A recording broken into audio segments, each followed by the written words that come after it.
আমি জানি না তোমাদের পাঠ্যপুস্তক নিয়ে অনেক ঘটনা হয়েছে, আমি সেখানে যাব না, কিন্তু পাঠ্যপুস্তকের বাইরেও ছাত্রদের অনেক কিছু শিখতে হয়।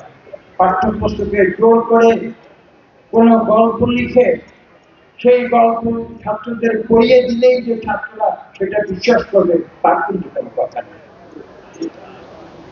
কাজে আজকে আপনাদের একথা মনে রাখতে হবে, শিক্ষক শিক্ষিকা যারা এখানে আছেন ছাত্রদের কিন্তু সঠিক ইতিহাস শিক্ষা দিতে হবে।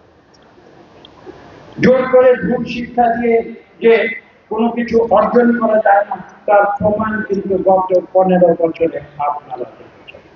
গত 15 বছরের সিলেবাস তৈরি করে বই ছাপিয়ে ছাত্রদের অনেক শিক্ষা দেওয়া হয়েছিল, সেই শিক্ষায় কিন্তু কোনো কাজ হয়নি। সমস্ত শিক্ষা কিন্তু আমরা দেখেছি 5ই আগস্ট একদিনে উল্টে গিয়েছে, এবং আমরা দেখেছি 17ই জুলাই ছাত্রছাত্রীরা জীবন দিয়েছিল। এখানে যেদিন নরসিংদীর কারাগার ভেঙে যেদিন সবাই বের হয়ে এসেছিল, কারাগার ভাঙার কিন্তু একটি বিরাট একটি তাৎপর্য রয়েছে।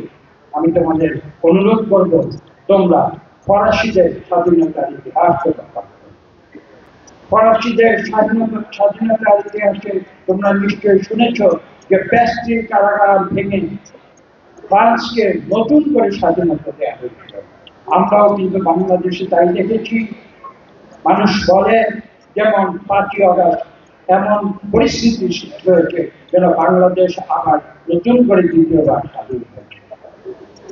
বক্তব্যটি হচ্ছে এই, আমার দেশের স্বাধীনতার যে সিগন্যাল, সেই সিগন্যাল কিন্তু 17ই জুলাই যেদিন নরসিংদীতে কারাগার ভেঙে এই অন্যায়ের বিরুদ্ধে প্রতিবাদ করা হয়েছিল, ফ্যাসিবাদের বিরুদ্ধে যেদিন প্রতিবাদ করা হয়েছিল, সেদিন কিন্তু ছাত্ররা বুকের তাজা রক্ত ফেলে দিয়ে নরসিংদীর রাজপথে তোমরা সারা বাংলাদেশে তোমরা উদাহরণ সৃষ্টি করেছিলে।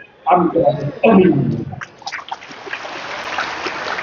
কিন্তু একটি কথা আমি যে কথা বলেছি, তোমরা জাতির প্রয়োজনে রাজপথে নেমেছিলে, আজকে কিন্তু জাতির প্রয়োজনে তোমাদের ক্লাসরুমে ফিরে যেতে হবে। ক্লাসরুমে ফিরে গিয়ে তোমাদের লেখাপড়া শেষ করতে হবে, এবং সেই লেখাপড়া শেষ করে তোমাদের এই দেশকে সেবা করতে হবে। এই দেশকে সেবা করতে হলে তোমাদের কিন্তু লেখাপড়ার বিকল্প অন্য কোন পন্থা আমার জানা।